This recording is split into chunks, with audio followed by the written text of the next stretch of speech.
Self-discipline is the center of all material success. You cannot win the war against the world if you can't win the war against your own mind. I love this one. Fail early, fail often, fail forward. It's always a little bit frustrating to me when people have a negative relationship with failure. Failure is a massive part of being able to be successful. You have to get comfortable with failure. You have to actually seek failure. Failure is where all of the lessons are. When you go to the gym and you work out, you're actually seeking failure. You want to take your muscles to the point where you get to failure, because that's where the adaptation is. That's where growth is. Successful people fail a lot. They fail a whole lot more than they succeed, but they extract the lessons from the failure, and they use that, the energy, and they use the wisdom to come around to the next phase of success. You gotta take a shot. You have to live at the edge of your capabilities. You gotta live where you're almost certain you're gonna fail. That's the reason for practice. Practice is controlled failure. You're getting to your limit, getting to your limit, getting to your limit. You can't lift that, you can't do that, until you get to the point that all of a sudden your body makes the adjustment, and then you can do it. Failure actually helps you to recognize the areas where you need to evolve. So fail early, fail often, fail forward. So a dude screamed to me the other night, "Hey Will, I want to be an actor, man. I want to be an actor just like you." People say stuff to me like that. I'm like, yeah, man, you can do it. Just give them an encouraging word. But I was just sitting here thinking, and it dawned on me, 99% of people that say stuff like that are not willing to do what it takes to make their dreams come true. The Marines have a saying, everybody wants to go to heaven, but nobody wants to die. And that's just real. At the center of bringing any dream into fruition is self-discipline. Something as simple as food and eating. It's not about your body as much as it is about your mind. It's getting command of your mind to be able to choose actions that are in your own best interest. Every day, we are choosing shit that's not in our own best interest, right? So if the world is attacking you and the world wants to fight you and the world's trying to hold you down, so you're gonna kick yourself in the balls? So you're gonna stop yourself from getting what you dream.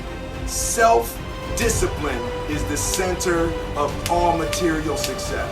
You cannot win the war against the world if you can't win the war against your own mind. The only thing that I can see, and you can never really look at yourself, the only thing that I see that is distinctly different about me is I'm not afraid to die on a treadmill, right? I will run. You would not be outworked. I will not be outworked, right? Period.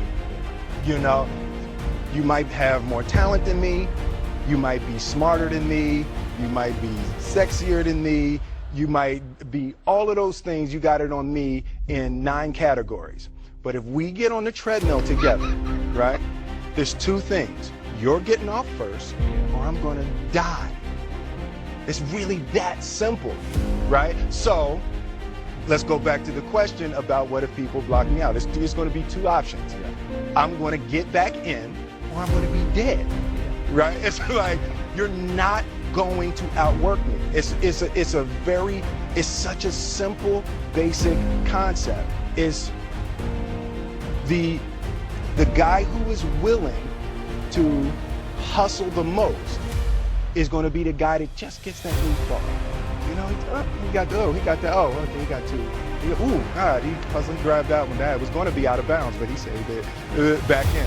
It's like the commodity that I see the majority of people who aren't getting the places they want or aren't achieving the things that they want in this business is strictly based on hustle.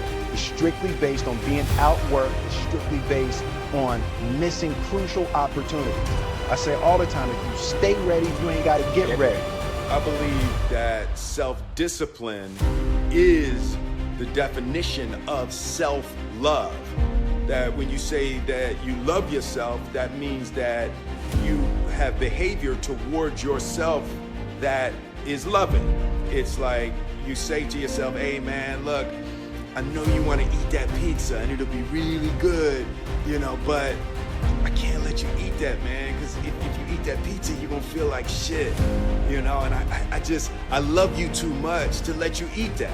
And I think the word discipline has kind of gotten a bad name. We think about it in terms of punishment. I'm not talking about discipline in that way. I'm talking about discipline in the sense that you forego immediate pleasure for the exchange of long-term self-respect.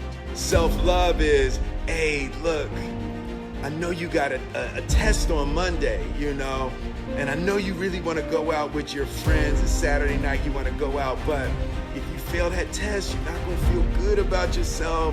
You know, I love you too much to let you go out tonight. Self-discipline is self-love. If you want to be happy, you have to love yourself, which means you have to discipline your behavior. The road to sustained happiness is through disciplining your behavior. And I learned very young from my parents, absolutely, that you don't try to build a wall. You don't set out to build a wall. You don't say, I'm gonna build the biggest, baddest, greatest wall that's ever been built. You don't start there. You say, I'm gonna lay this brick as perfectly as a brick can be laid. There will not be one brick on the face of the earth that's gonna be laid better than this brick that I'm gonna lay in this next 10 minutes. And you do that every single day. And soon you have a wall. And soon you have a wall. And I think psychologically, the advantage that gives me over a lot of people that I have been in competition with in different situations is it's difficult to take the first step when you look how big the task is. The task is never huge to me. It's always one brick. Me too. Greatness is not this wonderful, esoteric, elusive, God-like feature that only the special among us will ever taste. You know, it's something that truly exists in all of us. It's very simple.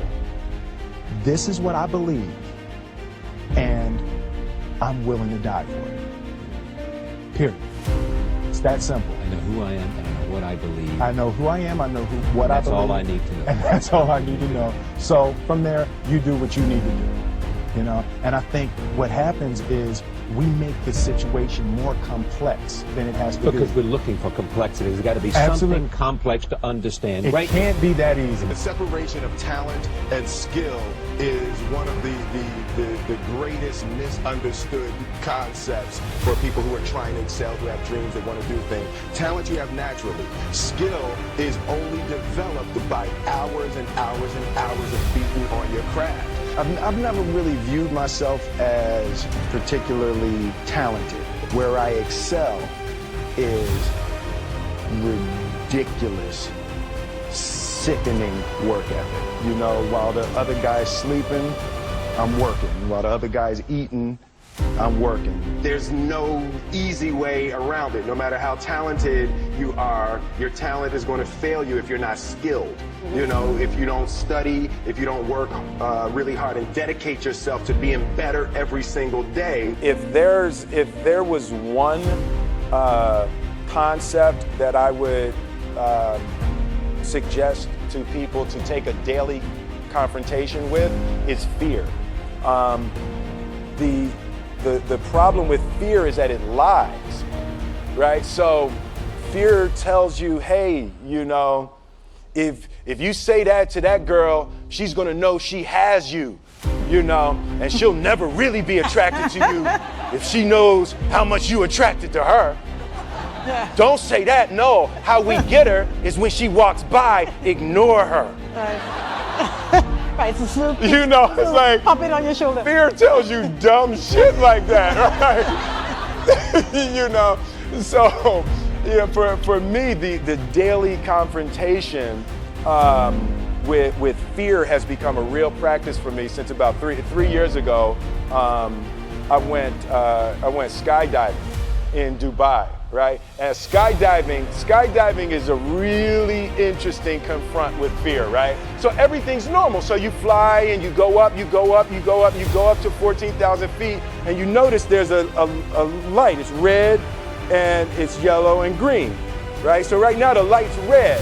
So then you start thinking at some point the light's gonna go green, but you don't know what's gonna happen, right? And you wait and it goes yellow, and the light goes green, and somebody opens the door, and in that moment you realize you've never been in a freaking airplane with the door open. Right? Terror, terror, terror, terror, right? So you go, and then, you know, if you were smart, you sat in the back so you don't go first, right?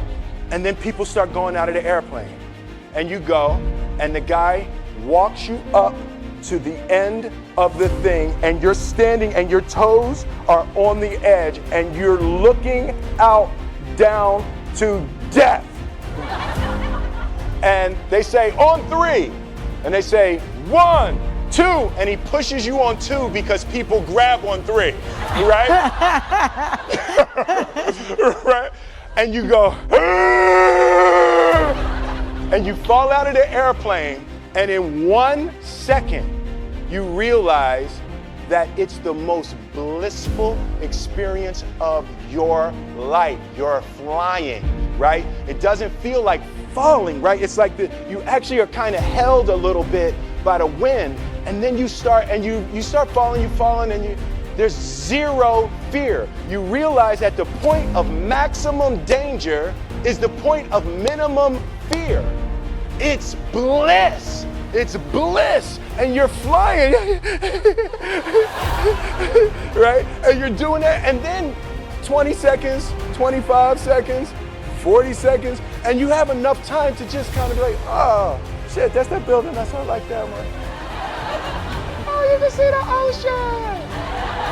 Right? You start doing all of that. And the lesson for me was, why were you scared in your bed the night before? What do you need that fear for? Just don't go. Why are you scared in your bed 16 hours before you jump? Why are you scared in the car?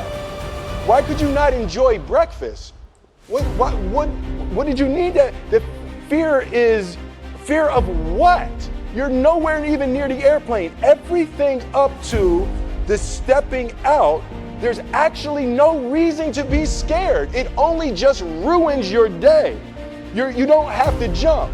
And then in that moment, all of a sudden, where you should be terrified is the most blissful experience of your life. And God placed the best things in life on the other side of terror. On the other side of your maximum fear are all of the best things in life.